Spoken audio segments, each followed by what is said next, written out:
ಇವತ್ತಿನ ನಮ್ಮ ಯಾಕೆ ಕಾರ್ಯಕ್ರಮ ಸತ್ತು ಮಲಗಿರೋ ಸರ್ಕಾರ ಹಾಗೂ ಜನಪ್ರತಿನಿಧಿಗಳಿಗೆ ನೇರವಾಗಿ ತಟ್ಟುವಂತದ್ದು. ಅದು ಹೆಬ್ಬಾಳದ ಎಸ್ಟಿ ಮಾಲ್ ಮುಂಭಾಗದ ಸ್ಕೈ ವಾಕ್ನ ಕಥೆ. ಸಾವಿರಾರು ಪಾದಚಾರಿಗಳು ಅಲ್ಲಿ ನಿತ್ಯವೂ ರಸ್ತೆ ದಾಟ್ತಾರೆ, ಆದರೂ ಒಂದು ಸ್ಕೈ ವಾಕ್ ಮಾತ್ರ ಅಲ್ಲಿ ಇಲ್ಲ. ನಿಮಗೆ ನೆನಪಿರಬೇಕು, ಕಳೆದ 1.5 ವರ್ಷದ ಹಿಂದೆ ಭೀಕರ ರಸ್ತೆ ಅಪಘಾತಕ್ಕೆ 2 ಅಮಾಯಕ ಜೀವಗಳು ಬಲಿಯಾಗಿದ್ದು ಅದೇ ಎಸ್ಟಿ ಮಾಲ್ ಬಳಿ. ಹೀಗಿದ್ರೂ ಈ ಸ್ಥಳದಲ್ಲಿ ಸ್ಕೈ ವಾಕರ್ ನಿರ್ಮಾಣ ಆಗ್ತಿಲ್ಲ ಯಾಕೆ? ಇದೇ ಇವತ್ತಿನ ನಮ್ಮ ಯಾಕೆ ಅಭಿಯಾನ. ಸಂಚಾರ ದಟ್ಟಣೆ ಹೆಚ್ಚಾಗಿದ್ರೂ ಸ್ಕೈ ವಾಕರ್ ನಿರ್ಮಾಣವಾಗಿಲ್ಲ ಯಾಕೆ? 1.5 ವರ್ಷದ ಹಿಂದೆ ಭೀಕರ ರಸ್ತೆ ಅಪಘಾತವಾದ್ರೂ ಎಚ್ಚೆತ್ತುಕೊಂಡಿಲ್ಲ ಯಾಕೆ? ಕೇಂದ್ರ ರಾಜ್ಯ ಸರ್ಕಾರಗಳು ಬಿಬಿಎಂಪಿಗೆ ಈ ಬಗ್ಗೆ ನಿರ್ಲಕ್ಷ್ಯ ತೋರಿರೋದು ಯಾಕೆ? ಹೆಬ್ಬಾಳದ ಎಸ್ಟಿ ಮಾಲ್ ಅಂದ್ರೆ ಜನಪ್ರತಿನಿಧಿಗಳು ಸುಮ್ಮನಾಗೋದು ಯಾಕೆ?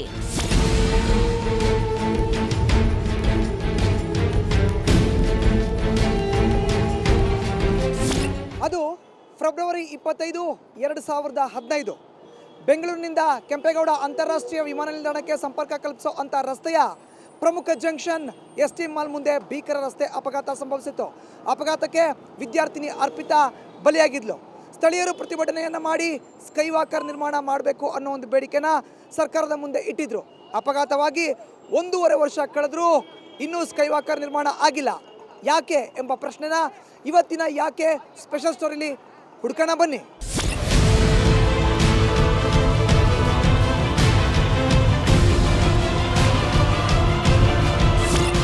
ಈ ದೃಶ್ಯವನ್ನ ನೋಡಿದ್ದೀರಲ್ಲ, ಎಂಥವರನ್ನು ಬೆಚ್ಚಿ ಬೀಳಿಸುವ ಭಯಾನಕ ಅಪಘಾತವಿದು. ಬ್ಯಾಟರಾಯನಪುರ ವಿಧಾನಸಭಾ ಕ್ಷೇತ್ರದ ಎಸ್ಟಿ ಮಾಲ್ ಮುಂಭಾಗ ಈಗಲೇ 1.5 ವರ್ಷದ ಹಿಂದೆ ಅಂದ್ರೆ 25 ಫೆಬ್ರವರಿ 2015 ನಡೆದ ಭೀಕರ ಅಪಘಾತವು ಮಾಲ್ನ ಸಿಸಿಟಿವಿಯಲ್ಲಿ ಸೆರೆಯಾಗಿತ್ತು. ನಿಜಕ್ಕೂ ಈ ದೃಶ್ಯ ನಾಡಿನ ಜನರನ್ನ ಬೆಚ್ಚಿ ಬೀಳಿಸಿತ್ತು.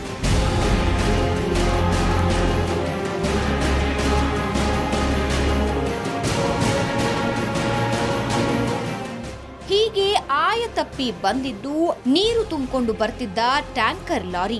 ಸಿಗ್ನಲ್ ಫ್ರೀ ಕಾರಿಡಾರ್ನ ಸೇತುವೆಯ ಮೇಲೆ ಬಂದ ಲಾರಿ ಸರಿಯಾಗಿ ಎಸ್ಟಿ ಮಾಲ್ನ ಸಿಗ್ನಲ್ ಬಳಿ ಆಯತಪ್ಪಿ ಪಾದಚಾರಿ ಸೇರಿದಂತೆ ಒಬ್ಬ ಬೈಕ್ ಸವಾರನ ಮೇಲೆ ಹರಿದು ಹೋಗಿದೆ. ಆವತ್ತು ಕೆಂಪಾಪುರದ ಸಿಂಧಿ ಕಾಲೇಜಿನ ವಿದ್ಯಾರ್ಥಿನಿ ಅರ್ಪಿತಾ ಬಲಿಯಾಗಿದ್ಲು. ಕೇವಲ ಅರ್ಪಿತಾ ಮಾತ್ರವಲ್ಲ, ಚಿಕ್ಕಬಳ್ಳಾಪುರ ಮೂಲದ ಆನಂದ್ ಎಂಬಾತ ಕೂಡ ಇದೇ ರಸ್ತೆಯಲ್ಲಿ ಬೈಕ್ನಲ್ಲಿ ಸಂಚಾರ ಬೆಳೆಸ್ತಿದ್ದ. ಆತನ ಮೇಲೂ ಲಾರಿ ಹರಿದು ಸಾವನ್ನಪ್ಪಿದ್ದ.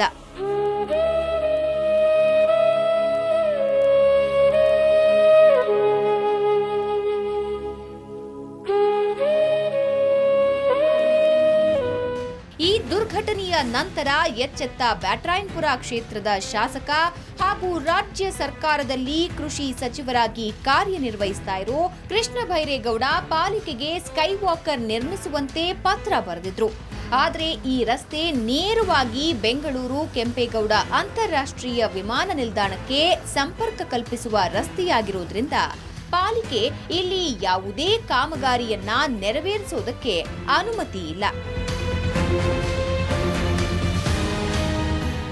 ಇನ್ನು ಕಳೆದ 1.5 ವರ್ಷದ ಹಿಂದೆ ಅಪಘಾತದಲ್ಲಿ ಮಡಿದ ಅರ್ಪಿತಾ ದೇವನಹಳ್ಳಿಯ ಮಾಜಿ ಶಾಸಕ ಜಿ ಚಂದ್ರಣ್ಣರ ಸ್ವಂತ ತಮ್ಮನ ಮಗಳು. ಈಗಾಗಲೇ ಹಲವಾರು ಬಾರಿ ಚಂದ್ರಣ್ಣ ಕೂಡ ಎಸ್ಟಿ ಮಾಲ್ ಮುಂಭಾಗ ಸ್ಕೈ ವಾಕರ್ ನಿರ್ಮಾಣ ಮಾಡಿ ಅಂತ ರಾಜ್ಯ ಸರ್ಕಾರಕ್ಕೆ ತಾಕೀತು ಮಾಡಿದ್ದಾರೆ.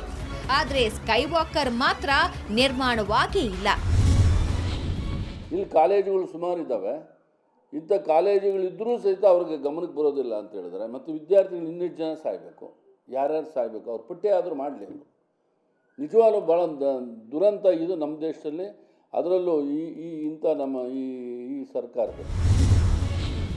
ಇತ್ತ ಎಸ್ಟಿ ಮಾಲ್ ಮುಂದೆ ನಿತ್ಯವೂ ಲಕ್ಷಾಂತರ ವಾಹನಗಳು ಸಂಚಾರ ಮಾಡೋದ್ರಿಂದ ರಸ್ತೆ ದಾಟುವುದಕ್ಕೆ ಅಕ್ಕಪಕ್ಕದ ಬಡಾವಣೆ ನಾಗರಿಕರು ಹರಸಾಹಸ ಪಡ್ತಿದ್ದಾರೆ. ಸಾಧಾರಣ ಈಗ ರೀಸೆಂಟಾಗಿ ವೆಹಿಕಲ್ಸ್ ಟ್ರಾಫಿಕ್ ತುಂಬ ಮೂವ್ಮೆಂಟ್ ಆಗಿ ರೋಡ್ ಕ್ರಾಸ್ ಮಾಡೋದು ಭಾಳ ಕಷ್ಟ ಆಗುತ್ತೆ. ಮತ್ತು ಪರ್ಟಿಕ್ಯುಲರಾಗಿ ಸೀನಿಯರ್ ಸಿಟಿಸನ್ಸು ಮತ್ತು ಸಣ್ಣ ಮಕ್ಕಳನ್ನ ಇಟ್ಕೊಂಡು ತುಂಬ ಕಷ್ಟ ಆಗುತ್ತೆ. ಅದರಿಂದ ಏನಾದ್ರು ಒಂದು ವ್ಯವಸ್ಥೆ ಮಾಡೋದು ಭಾಳ ಒಳ್ಳೆಯದು ಅಂತ. ಇವಾಗ ಯಾಕೆ ಆಗ್ತಾ ಇಲ್ಲ ಅಂತ ಏನು ಅಂತ ಗೊತ್ತಿಲ್ಲ, ಒಬ್ರನ್ನೊಬ್ಬರ ಮೇಲೆ ಜವಾಬ್ದಾರಿಗಳನ್ನ ಹಾಕ್ತಾ ಇದ್ದಾರೆ. ನ್ಯಾಷನಲ್ ಹೈವೇ ಅಥಾರಿಟಿ ಕೇಳಿದ್ರೆ BBMP ಹೇಳ್ತಾರೆ, BBMPನವರು BDA ಹೇಳ್ತಾರೆ. ಇನ್ನು ಬಿಬಿಎಂಪಿ ವ್ಯಾಪ್ತಿಯಲ್ಲೇ ಇರುವ ಎಸ್ಟಿ ಮಾಲ್ ಬಳಿ ಸ್ಕೈ ವಾಕರ್ ನಿರ್ಮಾಣದಲ್ಲಿ ವಿಳಂಬ ಯಾಕೆ ಅನ್ನೋದಕ್ಕೆ ಮೇಯರ್ ಹೇಳೋದು ಹೀಗೆ. ಆರ್ಮಿ ಲ್ಯಾಂಡ್ ಆಗಿರೋದ್ರಿಂದ ಅದು ಎಲ್ಲೋ ಒಂದು ರೀತಿ ಅದು ನಿಧಾನ ಆಯಿತು. ಸೊ ಆರ್ಮಿಗೆ ನಾವು ಏನು ಕೊಡಬೇಕಾಯಿತು, ಸುಮಾರು 30 ಲಕ್ಷಕ್ಕಿಂತ ಹೆಚ್ಚು ನಾವು ಈಗಾಗಲೇ ನಾವು ಅವ್ರಿಗೆ BBMP ವತಿಯಿಂದ ಕೊಟ್ಟಿದ್ದೀವಿ. ಜೊತೆಗೆ ಅದು ನ್ಯಾಷನಲ್ ಹೈವೇಗೆ ಬಂದಿರೋದು, ನ್ಯಾಷನಲ್ ಹೈವೇ ಅವರು ನಾವೇ ಮಾಡ್ತೀವಿ ಅಂತ ಹೇಳ್ಬಿಟ್ಟು ಅವರು ಎಲ್ಲೋ ನಮಗೆ ಅವಕಾಶ ಕೊಟ್ಟಿಲ್ಲ. ನಮ್ಗೆ ಅವಕಾಶ ಕೊಟ್ಟಿದ್ದರೆ BBMPಗೆ ಇಷ್ಟೊತ್ತಿಗೆ ಅದು ಖಂಡಿತ ಅದು ಮುಗಿಸ್ತಾ ಇದ್ವಿ.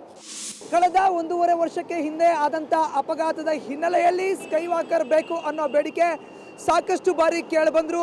ಈ ತನಕ ಯಾವುದೇ ಒಬ್ಬ ಜನಪ್ರತಿನಿಧಿ ಆಗಿರಬಹುದು, ಅಧಿಕಾರಿ ಆಗಿರಬಹುದು, ಇತ್ತ ಗಮನವನ್ನು ಹರಿಸಿಲ್ಲ. ಬೆಂಗಳೂರು ಉತ್ತರ ಭಾಗದ ಸಂಸದರಾಗಿ ಕೇಂದ್ರದಲ್ಲಿ ಸಚಿವ ಸ್ಥಾನವನ್ನು ಅಲಂಕರಿಸಿರೋ ಅಂತ DV ಸದಾನಂದ ಗೌಡರು ಮಾಡ್ತಿರೋದೇನು?